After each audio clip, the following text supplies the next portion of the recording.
નમસ્કાર દર્શક મિત્રો, હું છું કૃતિ. સ્વાગત છે આપનું પાટનગર નેટવર્ક ન્યૂઝમાં. નજર કરીએ આજના મહત્વના સમાચારો પર. ભરૂચના દહેજની જીએફએલ કંપનીમાં શ્રમિકના મોતનો મામલો સામે આવ્યો છે. કંપનીએ 25-25 લાખની સહાય પણ જાહેર કરી છે. ગેસ લીકેજની દુર્ઘટના બાદ એસડીએમએ ઘટના સ્થળથી મુલાકાત લીધી હતી. કંપનીમાં ગેસ લીકેજ થતા 4 લોકોના મોત નીપજ્યા હતા. 3 કામદાર અને 1 કર્મચારીનું મોત નીપજ્યું છે. ગઈકાલે રાત્રે આ ગેસ લીકેજની ઘટના બની હતી. અમિત શાહે સીએમ ભૂપેન્દ્ર પટેલની સાથે વાત કરી હતી અને આ સમગ્ર ઘટના અંગે અમિત શાહે ચિતાર મેળવ્યો હતો. મહત્વના સમાચાર ભરૂચમાંથી મળી રહ્યા છે કે જેમાં ગઈકાલે રાત્રે જ ગેસ લીકેજની ઘટના બનતા ચકચાર મચી હતી. જેમાં ગેસ લીકેજની આ દુર્ઘટના બાદ એસડીએમએ પણ ઘટના સ્થળેથી મુલાકાત લીધી હતી અને 25-25 લાખની સહાય પણ જાહેર કરવામાં આવી છે. ભરૂચના દહેજની જીએફએલ કંપનીમાં શ્રમિકના મોતનો મામલો આવતા સમગ્ર પંથકમાં અફરાતફરીનો માહોલ સર્જાયો હતો. 3 કામદાર અને 1 કર્મચારીનું મોત થતા શોકનો માહોલ છવાયો છે. ગઈકાલ રાતની જ ઘટના સામે આવી રહી છે કે જેમાં ગેસ લીકેજની દુર્ઘટના બનતા સમગ્ર પંથકમાં શોક છવાયો છે. કંપનીમાં ગેસ લીકેજ થતા 4 લોકોના કરુણ મોત નીપજ્યા છે, જેમના પરિવારજનોમાં પણ શોકનો માહોલ છવાયો છે. આ સમગ્ર ઘટના અંગે અમિત શાહે પણ ચિતાર મેળવ્યો છે.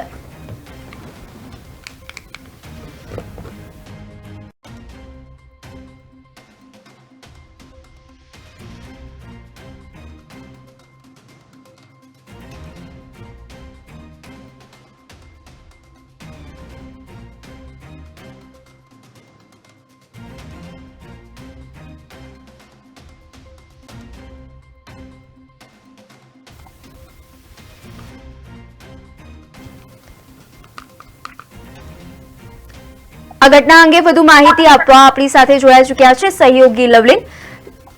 લવલીન, આ અંગે વધુ વિગત. બિલકુલ કૃતિ, જે રીતે દહેજમાં ઘટના બની હતી, જે રીતે જીએફએલ કંપનીમાં ગેસ ગળતર થતા 4 કામદારોના મોત થયા છે. તો કંપનીમાં સીએમએસ પ્લાન્ટમાં ઘટના બની, વાલ્વ લીકેજ થયા બાદ દુર્ઘટના સર્જાઈ હતી, જે લોકોને સારવાર માટે હોસ્પિટલ ખસેડવામાં આવ્યું, પરંતુ કામદારોના મૃત્યુ થયા.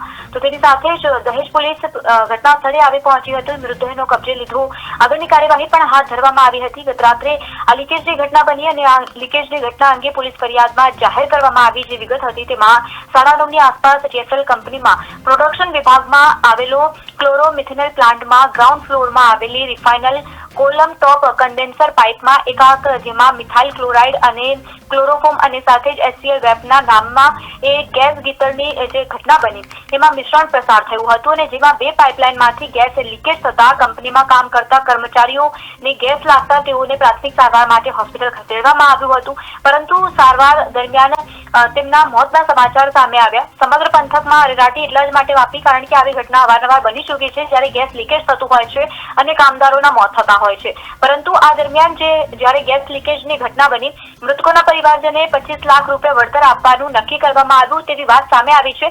પરંતુ અત્યાર સુધીમાં ચોક્કસ માહિતી 20 લાખની મળી રહી છે કે સરકાર જે રીતે સરકાર પણ તેમાં તકેદારી રાખી રહી છે. આ વચ્ચે ચર્ચા વિચારણા પણ થઈ અને સાથે જ કેન્દ્રીય ગૃહમંત્રી અમિત શાહે મુખ્યમંત્રી ભૂપેન્દ્ર પટેલ સાથે વાતચીત પણ કરી. ઘટના અંગે જીએફએલ કંપનીના ડેપ્યુટી જનરલ મેનેજર જિગ્નેશ પરમારે કહ્યું છે કે ગતરોજ રાત્રિમાં જે કંપનીમાં ઘટના બની, આ દુઃખદ બનાવ બન્યો, જેમાં કંપનીમાં 1 અને 3 કોન્ટ્રાક્ટરના કામદારોના જ્યારે મૃત્યુ થયા છે. આ દુઃખદ ઘટના છે. કંપની તરફથી આવા લોકોને હાલમાં 25 લાખ વળતર રૂપિયા આપવાનું નક્કી કર્યું છે. જો કે સંખ્યા વધી પણ શકે છે પૈસા આપવાની, પરંતુ જે રીતે નક્કી કર્યું છે તે પ્રમાણે તે લોકોને વળતર આપવામાં આવશે. કૃતિ. જી લવલીન, આ દુર્ઘટના બની છે ભરૂચના દહેજની કે જેમાં લોકોને સહાયની પણ જોગવાઈ કરવામાં આવી છે. આ અંગે શું છે વધુ જાણકારી? જે રીતે મેં કીધું કે અત્યારે જે દરમિયાન લોકોના મોતની પુષ્ટિ થઈ હતી, ત્યારબાદ આ અંગે જીએફએલ કંપનીના જનરલ ડેપ્યુટી મેનેજર તરફથી કહેવામાં આવ્યું છે કે ગતરોજ જે ઘટના બની છે, દુઃખદ બનાવ બન્યો છે, જેમાં કંપનીના 1 અને 3 કોન્ટ્રાક્ટના કામદારોના મૃત્યુ થયા છે. આ દુર્ઘટનાથી તે લોકો જ્યારે વાકેફ થયા હતા તે લોકોએ કીધું કે અમને પણ સંવેદના છે. કંપની તરફથી આવા લોકોને હાલમાં 25 લાખ રૂપિયા વળતર આપવાનું નક્કી કરવામાં આવ્યું છે. જો કે ફરીથી આ સંખ્યા વધઘટ પણ થઈ શકે છે. જો કે હાલ તો 25 લાખ રૂપિયા વળતરની જોગવાઈ કરવામાં આવી છે અને કહ્યું છે કે એ પ્રમાણે અમે વળતર આપીશું, ચૂકવીશું, તો તપાસ માટે અમે પૂરો સહયોગ પણ કરીશું. પરંતુ બીજી મહત્વની વાત છે કે આ ઘટના કઈ રીતે બની છે તેને લઈને તપાસ ચોક્કસપણે હાથ ધરવામાં આવી છે. ઘટનાની જાણ થતાની સાથે જ કાર્યવાહી પણ હાથ ધરવામાં આવી છે. એસડીએમ મનીષાએ ત્યાંના છે તેમને પણ કહ્યું છે કે ગત રાત્રે જીએસએફ કંપનીમાં જ રીતે આ બનાવ બન્યો હતો, જેમાં 4 લોકોના મૃત્યુ થયા છે, જેના મૃતદેહને પોસ્ટમોર્ટમ માટે હોસ્પિટલ ખસેડવામાં આવ્યું. 4 મૃતકોના પરિવારજનો ત્યાં હાજર છે અને ગવર્મેન્ટ જે રીતે સવારે પણ આ ઘટનાની જાણ થતાની સાથે જ તેમને પણ કાર્યવાહી હાથ ધરી હતી. મુખ્યમંત્રી સાથે વાતચીત કરવામાં આવી, સ્થિતિનો તાગ પણ મેળવવામાં આવ્યો છે અને જે 4 કામદારોના મૃત્યુ થયા છે તે લોકોને જાહેરાત પણ કરવામાં આવશે સહાયની, અને એ પ્રમાણે જાહેરાત કરવામાં પણ આવી છે. રૂપિયા 20 લાખથી 25 લાખની વાત કરવામાં આવી છે. જો કે અત્યારના સમયમાં જ્યારે ડેપ્યુટી જનરલ મેનેજર છે ત્યાંના, તેમને 25 લાખ વળતર સહાય આપવાની વાત કરી છે. કૃતિ જી, આ દુર્ઘટનામાં 3 કામદાર અને કર્મચારીનું મોત થયું છે અને હાલ પરિવારમાં પણ શોકનો માહોલ છવાયો છે. હાલ પરિવારની શું છે પરિસ્થિતિ? જી બિલકુલ, જે રીતે આ ઘટનાક્રમ સર્જાયો છે, ચોક્કસપણે કે અવારનવાર આવી ઘટનાઓ બનતી હોય છે જેમાં કામદારોના મૃત્યુ થતા હોય છે. ગેસ ગળતરની ઘટના પણ અવારનવાર અમે જોતા હોઈએ છીએ, પરંતુ જે દરમિયાન આ સમગ્ર બનાવ બન્યો, કામદારોના મૃત્યુ થયા, પરિવારજનોને જાણ કરવામાં આવી, તાત્કાલિક તે લોકો ઘટના સ્થળે આવી પહોંચ્યા હતા. સરકારે પણ આ બાબતે સંવેદનશીલ બનીને સંવેદના વ્યક્ત કરી હતી. જે રીતે કેન્દ્રીય ગૃહમંત્રીએ પણ વાત કરી મુખ્યમંત્રી ભૂપેન્દ્ર પટેલ સાથે, અને તે લોકોએ પણ સ્થિતિનો તાગ મેળવ્યો. તો તેની સાથે જ જ્યારે હવે કંપની તરફથી પણ સહાયની જોગવાઈ કરવામાં આવી છે. હાલ અત્યારના સમયમાં જે રીતે પરિવારજનોનો કોઈ પણ પ્રકારનું નિવેદન અત્યારે સામે નથી આવ્યું, પરંતુ ચોક્કસપણે પોલીસે તપાસ હાથ ધરી છે. કૃતિ જી, સમગ્ર માહિતી બદલ આભાર.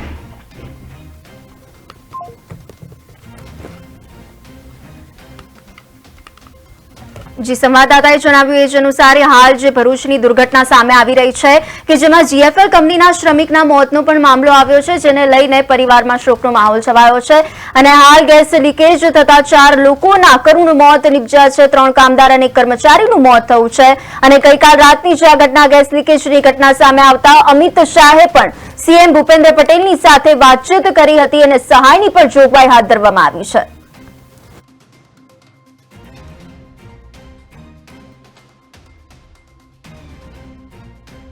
મારું નામ જિગ્નેશ પરમાર, હું જીએફએલ કંપનીમાં ડીજીએમ એચઆર તરીકેની ફરજ બજાવું છું અને ગઈકાલ રાતના એક દુઃખદ બનાવ 10:30 વાગે બન્યો હતો, જેની અંદર કંપનીના એક કર્મચારી અને 3 કોન્ટ્રાક્ટના કામદારોનું મૃત્યુ થયું છે.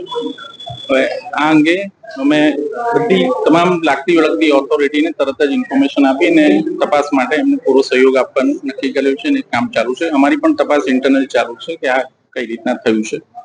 વધુમાં જે કોમ્પેન્સેશનની વાત છે, જે આ 4 મૃતકના પરિવારો છે એને અત્યારે અમે 25 લાખની અમાઉન્ટ નક્કી કરેલું છે, પણ જે મેડમે કીધું છે એ પ્રમાણે એને ચર્ચા વિચારણા કરીને એનાથી ઉપર બને એટલું અમે એ લોકોના પરિવારને સહારો મળે એ રીતનું અમે કોમ્પેન્સેશન એમને પૂરું પાડીશું. અને કંપની અને મેનેજમેન્ટને આ વાતનું બહુ જ દુઃખ છે અને એ લોકોને પગભર કરવા માટે પૂરેપૂરા પ્રયત્નો કંપની કરી આપશે.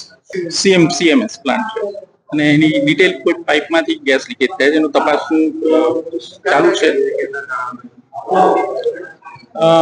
ટેકનિકલ ડિટેલ મને નથી, પણ એચસીએલ વેપર એક તો મને યાદ છે, જે અત્યારે કારણ કે અમે રાતથી આમની પાછળ જ હતા, એટલે પ્લાન્ટમાં જે ડિટેલ રિપોર્ટ આપશે એ તમામ ઓથોરિટી અને જે મેડમે કીધું છે એમ અમે ગવર્મેન્ટ સામે એને પબ્લિશ કરીશું અને આપની સમક્ષ એ પબ્લિશ કરીશું. મારું નામ જિગ્નેશ પરમાર, હું જીએફએલ કંપનીમાં ડીજીએમ એચઆર તરીકેની ફરજ બજાવું છું અને ગઈકાલ રાતના એક દુઃખદ બનાવ 10:30 વાગે બન્યો હતો, જેની અંદર કંપનીના એક કર્મચારી અને 3 કોન્ટ્રાક્ટના કામદારોનું મૃત્યુ થયું છે. હવે આ અંગે અમે બધી તમામ લાગતી વળગતી ઓથોરિટીને તરત જ ઇન્ફોર્મેશન આપીને તપાસ માટે એમને પૂરો સહયોગ આપવાનું નક્કી કર્યું છે અને કામ ચાલુ છે. અમારી પણ તપાસ ઇન્ટરનલ ચાલુ છે કે આ કઈ રીતના થયું છે. વધુમાં જે કોમ્પેન્સેશનની વાત છે, જે આ 4 મૃતકના પરિવારો છે એને અત્યારે અમે 25 લાખની અમાઉન્ટ નક્કી કરેલું છે, પણ જે મેડમે કીધું છે એ પ્રમાણે એને ચર્ચા વિચારણા કરીને એનાથી ઉપર બને એટલું અમે એ લોકોના પરિવારને સહારો મળે એ રીતનું અમે કોમ્પેન્સેશન એમને પૂરું પાડીશું. અને કંપની અને મેનેજમેન્ટને આ વાતનું બહુ જ દુઃખ છે અને એ લોકોને પગભર કરવા માટે પૂરેપૂરા પ્રયત્નો કંપની કરી આપશે. સીએમએસ પ્લાન્ટ છે અને એની ડિટેલ કોઈ પાઇપમાંથી ગેસ લીકેજ થાય છે, એનું તપાસનું ચાલુ છે. ટેકનિકલ ડિટેલ મને નથી, પણ એચસીએલ વેપર એક તો મને યાદ છે, જે અત્યારે